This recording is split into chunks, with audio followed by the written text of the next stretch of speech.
Hello friends, मैं हूँ Atharva रीनायंत Atharva channel पर आप सबका बहुत बहुत स्वागत करता हूँ।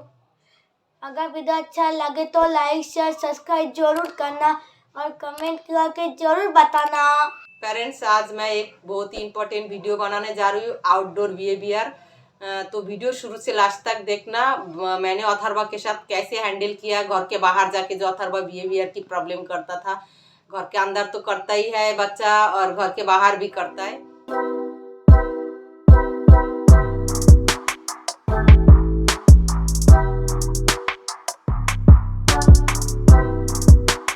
हेलो फ्रेंड्स, मैं हूँ रीना अथर्वा चैनल पे आप सबको बहुत बहुत स्वागत करती हूँ। आज मैं आउटडोर बिहेवियर के ऊपर कुछ अपना नॉलेज शेयर कर रही हूँ, जो मैंने अथर्वा के साथ किया है। तो कैसे हम पेरेंट्स बच्चे के साथ मतलब बच्चे को बाहर जाके जो हाइपर हो जाता है, जिद करता है, बिहेवियर प्रॉब्लम करता है, वो कैसे हम हैंडल करें, तो उसके ऊपर वीडियो है। तो शुरू से लास्ट तक देखना। और एक बात, अगर कोई मुझे हेल्प करना चाहता है तो डिस्क्रिप्शन में मेरा डिटेल्स है, तो वह जाके मुझे हेल्प कर सकता है।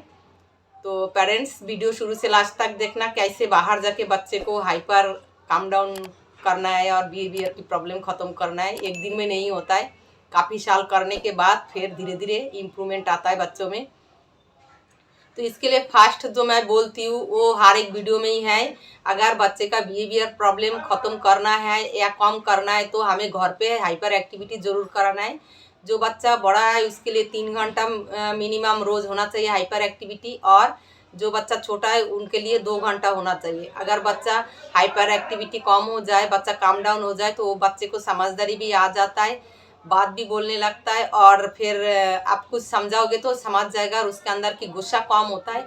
अगर गुस्सा बच्चों के अंदर कम हो जाए धीरे धीरे और उसका हाइपरनेस कम हो जाए तो उसका बिहेवियर की प्रॉब्लम भी आप काफ़ी हद तक नॉर्मल कर सकते हो। तो ऐसे तो बिहेवियर की प्रॉब्लम नॉर्मल लोगों में भी होता है, गुस्सा नॉर्मल लोगों में भी आता है।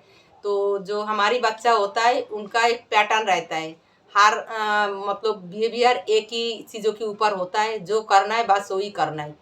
तो उसका रूल कोई नहीं तोड़ सकते हो। तो कैसे हम उसको कम कर सकता है, तो उसके ऊपर मैं अपना नॉलेज बता रही हूँ।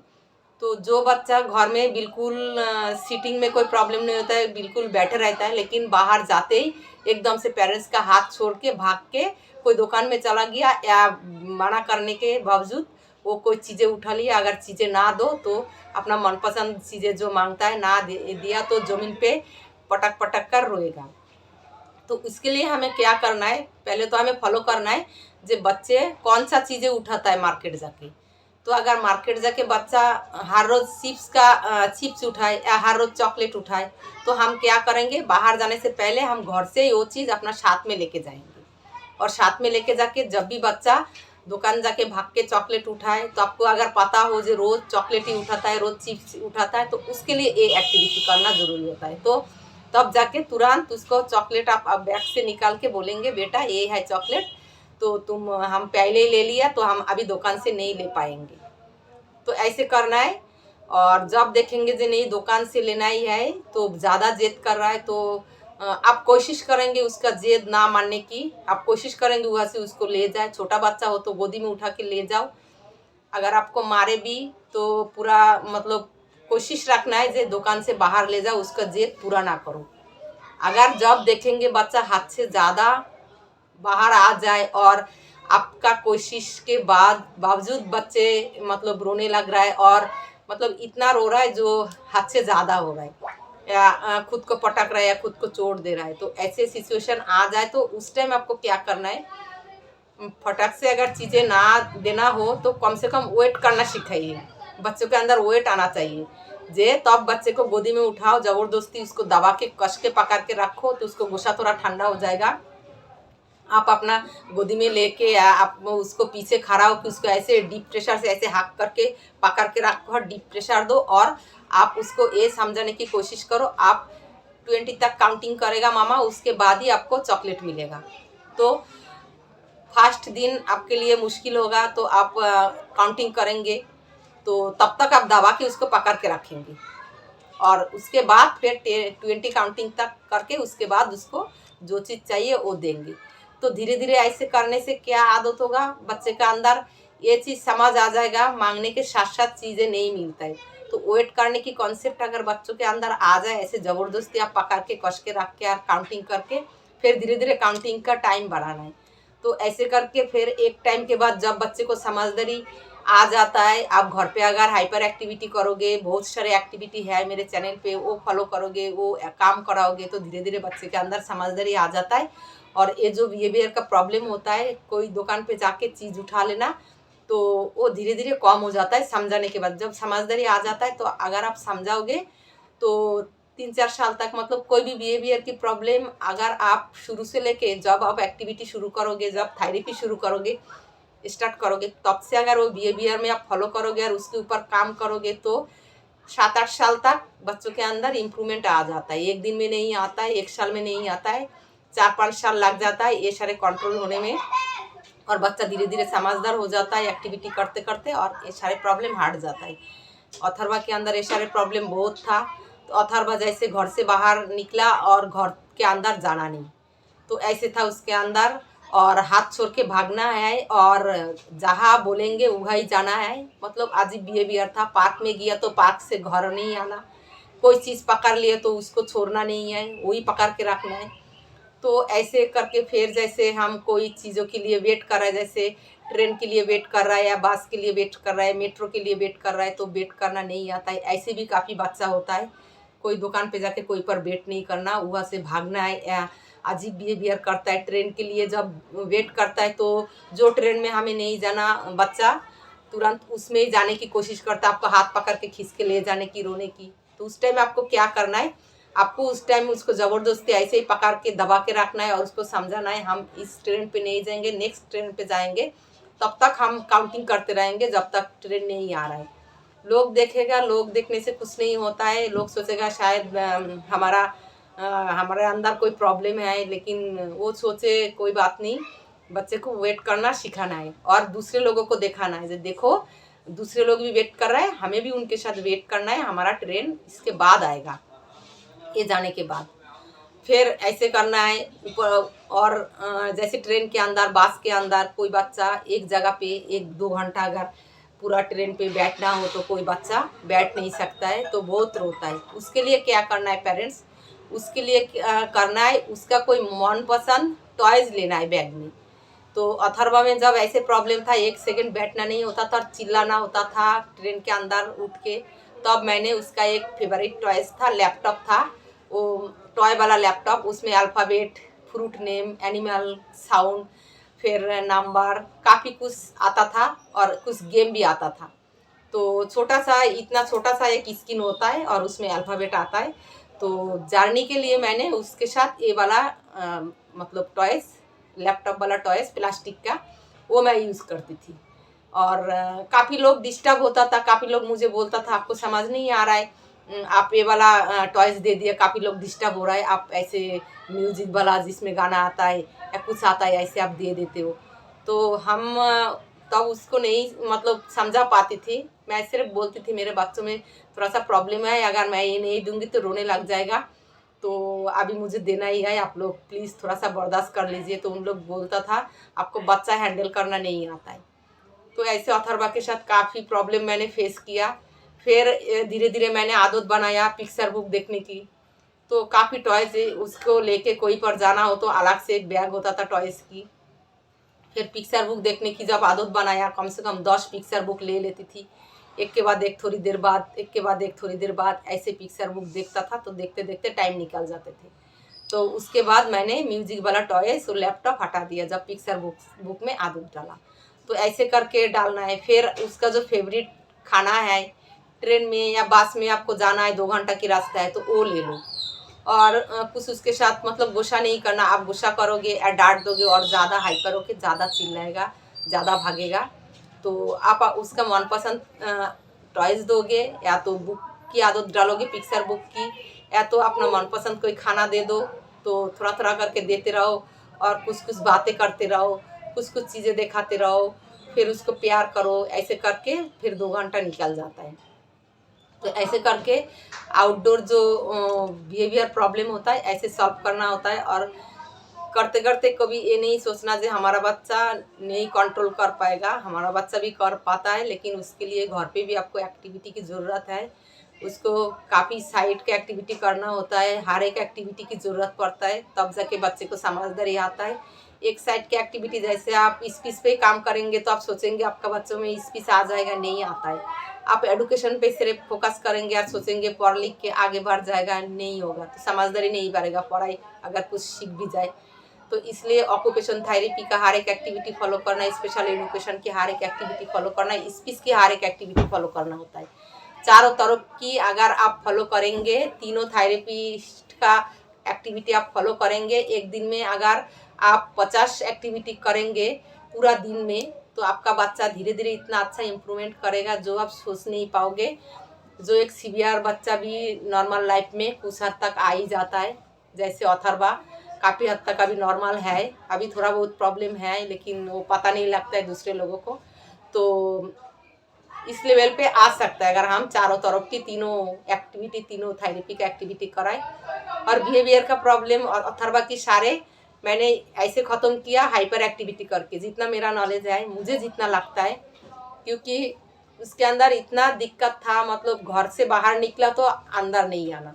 तो उस टाइम मैं उसको ज़बरदस्ती गोदी में उठा के कुछ बातें बोल के उसको खींच के मुझे मारता था, फिर मैं लेके आता था, फिर उस टाइम बहुत मारपीट होता था, बहुत मारता था मुझे, मैं रो भी पड़ती थी। फिर मैं घर लाके उसको छोड़ देता था, फिर वो दरवाज़ा पटक पटक के रोता था फिर बाहर जाने के लिए, लेकिन मैं थोड़ी देर के लिए उसको इग्नोर कर देता था, जो दरवाज़ा पकड़ के रो लो, लेकिन मैंने बोला नहीं जाना तो नहीं जाना। तो कभी कभी फिर ऐसे भी होता था, रोता है फिर हाथ से जब ज़्यादा रोने लग गई, तब कभी कभी मतलब मेरा जेद के आगे उसका जेद भारी पड़ जाता था, फिर मुझे उसको लेके निकालना पड़ता था दोबारा। तो ऐसे करके जब उसको हाइपर एक्टिविटी करके वो उसका गुस्सा काम डाउन हुआ, तब जाके ये वाला प्रॉब्लम धीरे धीरे ख़त्म हुआ और मुझे पता भी नहीं लगा कब अथर्वा में ये सारी इम्प्रूवमेंट आ गया। अभी जैसे कोई पर भी जाना हो, को भी हम बोले जे अभी हमें मार्केट जाना है, रेडी हो गया, तो अगर हम कैंसिल करें तो थोड़ा बहुत तो प्रॉब्लम करता है, बोलता है नहीं अभी हमने रेडी हो गया, आप मार्केट जाने की बात बोला तो हमें मार्केट जाना है। तो अभी मैं उसको समझाती हूँ जो बेटा आज नहीं जाना, ये प्रॉब्लम हो गया तो हम आज नहीं जा सकते, हम कल जाएंगे। तो फिर कल तक आने तक तो बच्चा भूल भी जाता है। तो ऐसे अभी 2-3 मिनट थोड़ा सा प्रॉब्लम करता है, उसके बाद अथर्वा मान जाता है। तो कोई कोई बात अभी भी मानता नहीं है, लेकिन मैं पूरी कोशिश करती हूँ अथर्वा उसका जेद पूरा ना करूँ, लेकिन कभी कभार करना पड़ता है। जब देखती हूँ हाथ से ज़्यादा हो गया, तो आप लोग भी ऐसे करिए, जब देखेंगे हाथ से ज़्यादा हो रहा है तब जेद पूरा कीजिए, नहीं तो कभी भी बच्चे का जेद पूरा नहीं करना, वो स्पेशल हो नॉर्मल हो बच्चे को। और एक चीज़ फॉलो करना है, बच्चा क्यों जेद कर रहा है उसका पहले का रीज़न आपको ध्यान से देखना है और उसका बाद का रीज़न ध्यान से देखना है। कभी कभी बच्चा होता है घर पे भी बहुत ज़्यादा चिल्ला रहा है या बाहर जाके भी बहुत ज़्यादा चिल्ला रहा है, तो चुप नहीं हो रहा है, आप कुछ खाने को दे दिया तो खाना खा के फिर बच्चा चुप हो गया, इसका मतलब फिर दोबारा दूसरा दिन अब आप बाहर जाएंगे या घर पे उसको भूख लगे तो वो चिल्लाएगा, फिर कुछ दे देंगे तो फिर खा के चुप हो जाएगा। तो इसका मतलब आपको ये भी फॉलो करना है जो बच्चे का रोने का मतलब क्या है, उसको भूख तो नहीं लगा। खाना देने के बाद अगर बच्चा चुप हो गया, चिल्लाना बंद कर दिया, तो उसका मतलब उसको एक दिन दिया उसको रोने के बाद खाना, तो उसको ये मतलब समझ आ गया जो रोने से मुझे खाना मिल जाएगा। तो तब आपको समझाना है, आपको बोलना है बेटा भूख लग गया तो बोलो मामा को भूख लग गया। तो धीरे धीरे जब उसको मतलब इम्प्रूवमेंट आएगा, समझदारी बढ़ेगा, तब धीरे धीरे वो रोना बंद करके आपसे खाना मांगने की कोशिश करेगा। अगर मांग ना पाए फिर भी इशारा करके आपको दिखाएगा, फिंगर पॉइंट करके किचन जाके आपको दिखाएगा।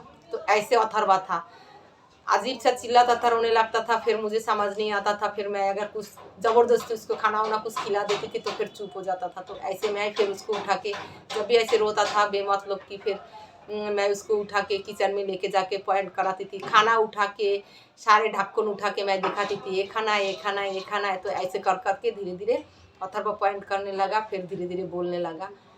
कभी कभी पानी के पास लेके जाके मैं बोलती थी पानी पीना है। तो कोई कोई बच्चा बाहर जाके भी भूख लगता है, बता नहीं सकता है। फिर शॉपिंग मॉल जाके कोई कोई बच्चा होता है फटाक से भाग के जाके कोई चीज़ उठा लिया और ज़बरदस्ती पकड़ लिया और वो चीज़ छोड़ना नहीं है। तो उस टाइम बच्चे को डीप प्रेशर देना है। मैंने बताया हाँक करके डीप प्रेशर दे दो और उसको काउंटिंग करना सिखाओ, वेट करना। और कोशिश तो हमेशा पहला कोशिश ये रखना है, जो चीज़ उठाया वो देना नहीं। मैंने बार बार एक ही बात ही बोलूँगी, जो चीज़ बच्चा उठाता है वो देना नहीं, चीज़ दो, दूसरा चीज़ दो। कोशिश ये रखना है, फर्स्ट टारगेट ये हमें करना है।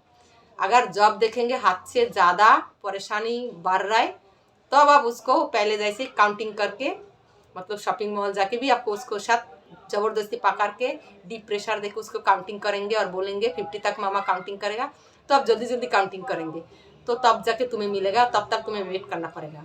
तो कम से कम वेट का कॉन्सेप्ट ऐसे आ जाता है और बच्चे को ये समझ आ जाता है, उसको माइंड में सेट हो जाता है, जे कोई चीज़ मांगने के साथ साथ नहीं मिलेगा, हमें वेट करना पड़ेगा, उसके बाद ही मिलेगा। तो जब बच्चे को वेट करने का कॉन्सेप्ट आ जाए, फिर धीरे धीरे उसके अंदर जब समझदारी बढ़ेगा, तब आप समझाएंगे जी बेटा हमेशा हर चीज़ नहीं मिल सकता है। देखो दूसरा बच्चा नहीं ले रहा है, दूसरा बच्चा जिद नहीं कर रहा है, देखो मामा जिद नहीं कर रहा है, तो आपको भी ऐसे ही कॉपी करना है, सेम कॉपी करना है, मामा जैसे सेम रहना है। तो ऐसे करने से क्या होता है, धीरे धीरे बच्चों के अंदर वो माइंड में सेट हो जाता है और जैसे आप बोलेंगे समझदारी बढ़ने के साथ साथ बच्चे के अंदर ये कॉन्सेप्ट भी आ जाता है। तो इसके लिए आपको एक्टिविटी की ज़रूरत है और उसके लिए आपको वेट करने की भी ज़रूरत है। आप समझेंगे हम एक दिन में कर लिया, 3 महीना कर लिया, 1 साल कर लिया, तो ये बिहेवियर प्रॉब्लम ख़त्म नहीं होता है। अथर्वा इतना रोता था, अगर मैंने बोला आज डॉक्टर के पास जाना है, अगर कैंसिल हो गया, अगर मैंने बोला मार्केट जाना है, कैंसिल हो गया, या मार्केट से घर आना है, या तो ऑटो से हम उतर गया, तो इतना रोता था। तो उस टाइम मैंने उसको ज़बरदस्ती उठा के घर में लेके आती थी और उस टाइम वो छोटा था और छोटा टाइम में उसका हाइपर एक्टिविटी करने से बहुत जल्दी इम्प्रूवमेंट हो गया, बहुत जल्दी उसका गुस्सा कंट्रोल हो गया, बहुत जल्दी उसका समझदारी आ गया। तो जाके अथर्वा की बिहेवियर की प्रॉब्लम धीरे धीरे कम हो गया। तो इंडोर जो बिहेवियर की प्रॉब्लम है नेक्स्ट वीडियो में मैं वो दूंगी। आज तो आउटडोर का दिया है, शॉपिंग मॉल जाके। काफ़ी पेरेंट्स का ये क्वेश्चन रहता है, मेरा बच्चा शॉपिंग मॉल जाके ऐसे करता है, मेरा बच्चा बाहर जाता है तो घर नहीं आना चाहता है, तो मेरा बच्चा कोई दुकान जाता है तो अपना मनपसंद चीज़ें उठा लेता है, चॉकलेट का डब्बा पूरा उठा लेता है, देता नहीं है। तो उस टाइम आपको कोशिश करना है, अगर आपसे चॉकलेट का डब्बा नहीं ले सकते हो तो पहले तो फर्स्ट टारगेट यही करना है जी नहीं, हम चॉकलेट का डब्बा हर रोज़ नहीं ले सकते, तो देना नहीं। तो काउंटिंग करके वेट करके 10 रुपये के एक चॉकलेट दे दो। अगर वो भी ज़्यादा मुश्किल करे, मैं तो अथर्वा को ज़बरदस्ती, छोटा था, ज़बरदस्ती उठा के मैं घर लेके आती थी, मैं देती नहीं थी, मैं मारती भी नहीं थी अथर्वा को। जे गुस्सा तो बहुत हो जाता था। काफ़ी पेरेंट्स का क्वेश्चन रहता है जे गुस्सा नहीं होता था, आप कैसे हैंडल करता था? तो गुस्सा तो होता है, मैं भी इंसान हूँ।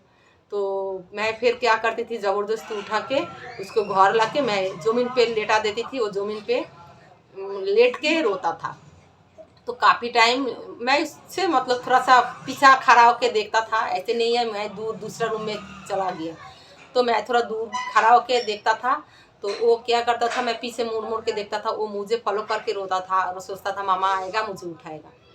तो ऐसे धीरे धीरे फिर एक टाइम के बाद मैं देखता था, मतलब 10 मिनट 15 मिनट ऐसे रोने के बाद फिर थोड़ा सा जब रोना कम हो जाता था, तो अब मैंने कोई टॉयज़ या म्यूजिक टॉयज़ कुछ टॉयज़ लेके आके उसके पास आके वो मैं चला देती थी, तो उसको ध्यान धीरे धीरे भटक जाती थी।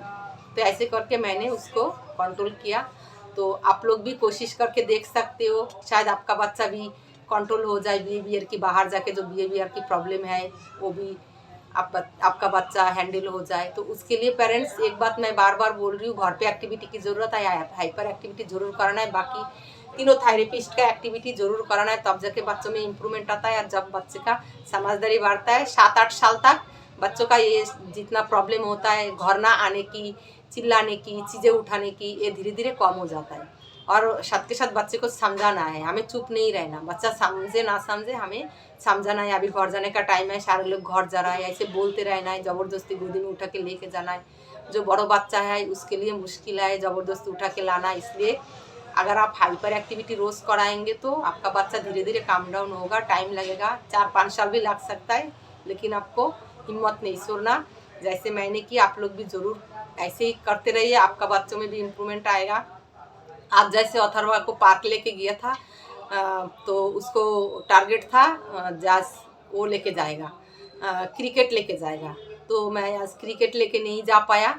तो रास्ते में जाते जाते बहुत गुस्सा दिखाया मेरे को। मैं जब उसके साथ बात कर रही थी कहाँ जा रहे हो, तो गुस्सा होके मेरे को बोल रही थी। उसको मतलब पापा भी थी साथ में, तो गुस्सा होके बोल रही थी नहीं जाना मुझे, या मुझे क्रिकेट लेके जाना है। तो मैंने बोला आज क्रिकेट नहीं लेना, आज दूसरा एक्टिविटी लेके चलो, दूसरा गेम खेलते। तो मैंने फुटबॉल लेके गया था। तो ऐसे काफ़ी देर एब्सेंट था अथर्वा। फिर उसको जब पार्क लेके गया और फुटबॉल क्रिकेट की जगह फुटबॉल खेलने लगा तो उसको मज़ा आ गया, तो चुप हो गया। तो ऐसे अभी भी ये नॉर्मल बिहेवियर है, नॉर्मल बच्चा भी ऐसे करता है, जो मुझे करना है तो करना है। तो हमारे बच्चों में तो प्रॉब्लम भगवान ऑलरेडी दे ही देता है, इसलिए टेंशन नहीं करना। और कभी कभार बच्चे का जिद मानना भी चाहिए, ऐसे नहीं है जो जिद नहीं मानना है, मानना चाहिए। तो वो आपको सिचुएशन देख के, मतलब परिस्थिति देख के आपको हैंडल करना है बच्चे को। मैं ये नहीं बोलूँगी बच्चा अपना सिर पटक रहा है और चीज़ें मत दो। तो मैं ये नहीं बोलूँगी जो बच्चा अपना चोट लगा रहा है चीज़ें मत दो। तब आप क्या करो, उसको वेट करना सीखा और ज़बरदस्ती हाक करके उसको थोड़ी देर दबा के रखो, डीप प्रेशर दो, तो धीरे धीरे वो काम डाउन होगा। और घर पे तो मैंने जैसे बताया वो एक्टिविटी कराना ही है, तो फिर बच्चे को धीरे धीरे ये प्रॉब्लम हट जाता है। काफ़ी पेरेंट्स का ये भी मैसेज आता है जो बच्चा ट्रेन में ज़्यादा भीड़ देख के चिल्लाने लग जाता है, तो उस टाइम आप कोई गेम में या कोई चीज़ दे के, कोई टॉयज़ दे के बच्चे को इंगेज करना है। क्योंकि इन बच्चों के अंदर ज़्यादा भीड़, ज़्यादा मतलब लोग देख के इन लोग ज़्यादा हाइपर हो जाता है, तो अजीब बिहेव करता है। तो इसके लिए भी जैसे ट्रेन में उठ के चिल्लाना, भागना, रोना, मतलब अजीब तरीके की बिहेवियर करना, वो हाइपर एक्टिविटी करने के बाद ही बच्चे को अंदर इम्प्रूवमेंट आता है, जैसे अथर्वा में आया। तो पेरेंट्स, अगर मेरा वीडियो अच्छा लगे आज यहाँ तक, इंडोर वाला जो बिहेवियर प्रॉब्लम है उसके ऊपर भी मैं एक वीडियो बनाऊंगी। अगर वीडियो अच्छा लगे तो लाइक शेयर सब्सक्राइब जरूर करना, कमेंट करके ज़रूर बताना। जो मेरा चैनल पे नया है वो ज़रूर सब्सक्राइब करना। और पेरेंट्स, बच्चों के साथ एक्टिविटी ज़रूर कराना है और बच्चे को टाइम देना है, तब जाके हमारा बच्चा बहुत कुछ कर पाएगा। अगर कमेंट करके ज़रूर बताना और एक लाइक ज़रूर दे देना। Thank you so much. टाटा, बाय बाय।